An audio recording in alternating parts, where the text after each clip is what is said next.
안녕하세요. 건강한 시니어입니다. 오늘 시니어 분들을 위해 준비한 이야기는 신장 기능 저하 예방에 관한 이야기입니다.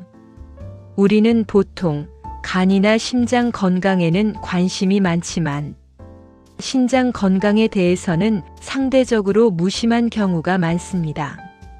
신장은 우리 몸에서 하루 180리터 이상의 혈액을 걸러내는 매우 중요한 장기입니다.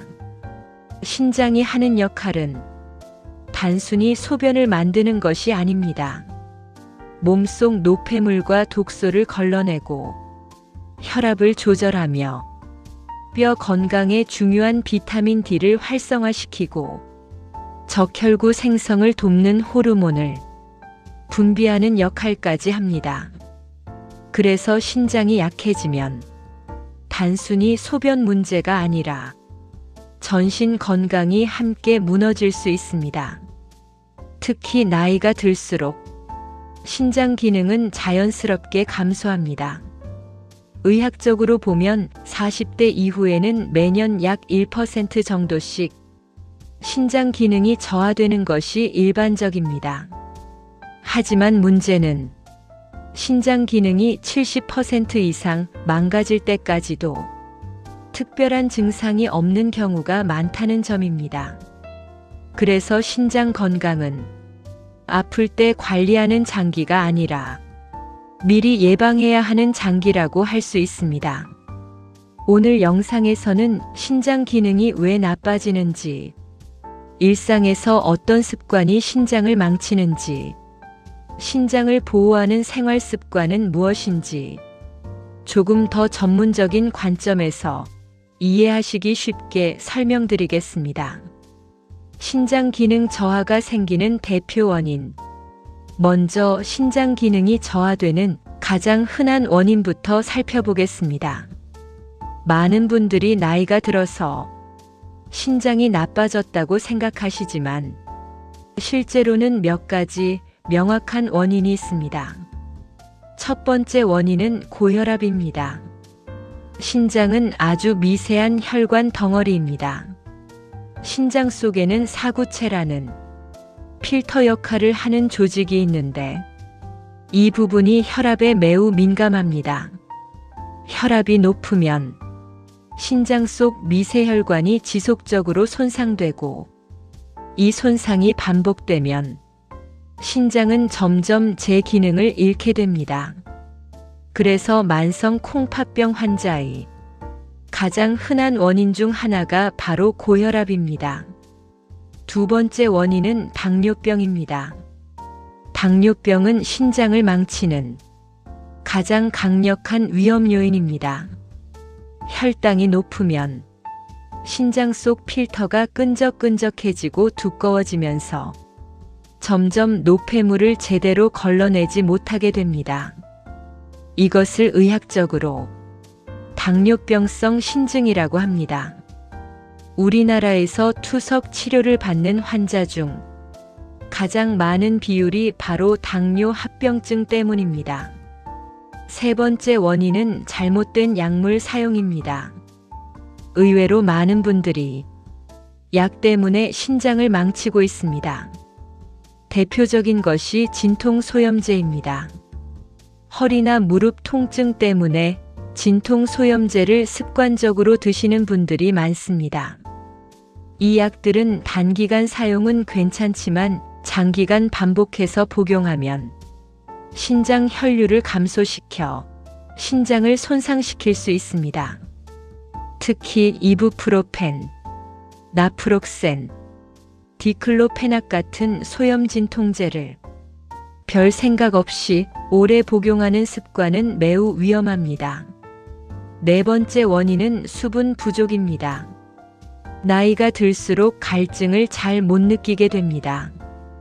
그래서 실제로는 몸에 물이 부족한데도 물을 거의 마시지 않는 분들이 많습니다. 만성적인 탈수 상태는 신장에 매우 큰 부담을 줍니다. 다섯 번째 원인은 과도한 단백질 섭취입니다. 요즘 단백질이 좋다고 해서 고기, 단백질 보충제, 고단백 식단을 무조건 많이 드시는 분들이 늘고 있습니다. 하지만 이미 신장 기능이 약한 상태에서 과도한 단백질 섭취는 신장에 큰 부담을 주는 요인이 됩니다. 신장이 망가져도 잘 모르는 이유. 많은 분들이 이런 질문을 합니다. 신장이 나빠지면 바로 증상이 오지 않나요? 안타깝게도 그렇지 않습니다. 신장은 침묵의 장기라고 불립니다. 신장 기능이 50% 이하로 떨어져도 특별한 통증이나 불편감이 없는 경우가 대부분입니다. 그래서 몸이 붓는다, 피곤하다, 소변에 거품이 많다. 이 정도 증상이 나타났을 때는 이미 상당히 진행된 경우가 많습니다. 그렇기 때문에 증상에 의존하지 말고 정기적인 관리가 필수입니다. 꼭 알아야 할 신장 건강 수치. 조금 전문적인 이야기를 해보겠습니다. 병원에서 신장 기능을 볼 때 가장 중요한 지표는 두 가지입니다. 첫 번째는 크레아티닌입니다. 피검사에서 나오는 수치로 신장이 얼마나 잘 걸러내는지를 보여주는 지표입니다. 두 번째는 사구 체여과율 EGFR입니다. 이 수치가 바로 실제 신장 기능을 나타내는 가장 중요한 값입니다. 90 이상은 정상, 60에서 89는 경도 저하, 30에서 59는 중등도 저하, 30 미만은 심한 저하입니다. 특히 EGFR이 60 이하로 떨어지면 이미 만성 콩팥병 단계라고 봅니다. 그래서 60 이하가 나오면 반드시 적극적인 관리가 필요합니다. 신장 건강을 지키는 현실적인 방법. 이제 가장 중요한 부분입니다. 어떻게 해야 신장을 지킬 수 있을까요? 첫 번째, 혈압 관리가 최우선입니다. 신장을 지키는 가장 확실한 방법은 혈압을 안정적으로 유지하는 것입니다. 특히 시니어 분들은 수축기 혈압 130 이하, 이완기 혈압 80 이하를 목표로 관리하는 것이 좋습니다. 두 번째, 혈당 관리입니다. 당뇨가 있으시다면 공복혈당, 당화혈색소, 이 두 가지를 철저히 관리해야 합니다. 당화혈색소를 7% 이하로 유지하는 것도 신장 보호의 핵심입니다. 세 번째, 물은 조금씩 자주 섭취하기. 무조건 물을 많이 마시는 것이 좋은 것은 아닙니다. 중요한 원칙은 한 번에 많이가 아니라 조금씩 자주 마시는 것입니다. 보통 하루 1.2리터에서 1.5리터 정도가 적당합니다. 단, 이미 신장 기능이 많이 떨어진 분들은 의사와 상의가 필요합니다. 네 번째, 소금 섭취 줄이기 구체적인 방법입니다. 신장 건강의 핵심은 저염식입니다. 단순히 싱겁게 드세요는 너무 막연하죠. 조금 더 구체적인 실천 방법을 알려드리겠습니다. 국물 음식은 건더기 위주로 섭취하기, 젓갈이나 장아찌 종류 줄이기, 가공식품은 최대한 피하기, 라면 수프는 절반만 사용하기. 특히 외식이 잦은 분들은 이미 염분 과다 상태일 가능성이 매우 높습니다. 잦은 외식도 줄여주시면 더욱 좋습니다. 다섯 번째, 단백질은 적당히 섭취하기. 고기를 많이 먹는 것이 무조건 건강하다는 생각은 위험합니다.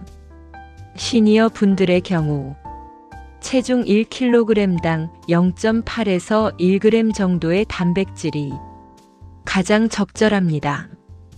예를 들어 체중이 60kg이신 경우 하루 단백질 50g에서 60g 정도면 충분합니다. 6번째, 피해야 할 생활 습관입니다. 신장을 위해 반드시 피해야 할 것들입니다. 진통소염제 남용, 건강보조식품 무분별 복용, 검증되지 않은 민간요법, 과도한 단백질 보충제 섭취, 특히 신장에 좋다는 광고만 믿고 아무 약이나 드시는 것은 매우 위험합니다. 정기검진이 최고의 예방. 가장 확실한 예방은 정기적인 피검사와 소변검사입니다. 1년에 한 번만이라도 크레아티닌, EGFR, 소변 단백 검사, 이 세 가지만 확인해 주셔도 신장 건강의 대부분을 파악할 수 있습니다. 무엇보다 중요한 것은 치료보다 예방이며 증상 관리보다 생활 습관 관리입니다. 건강한 노후의 핵심은 눈에 보이는 근육이나 체력만이 아니라 보이지 않는 장기 건강, 특히 신장 건강과도 관련이 깊습니다. 오늘 준비한 영상은 여기까지입니다. 오늘 알려드린 내용들이 시니어 분들의 건강에 조금이라도 도움이 되었으면 하는 바람입니다. 다음 시간에도 더욱 유익한 건강 정보로 찾아오겠습니다. 오늘도 시청해 주셔서 감사합니다. 행복한 하루 되세요.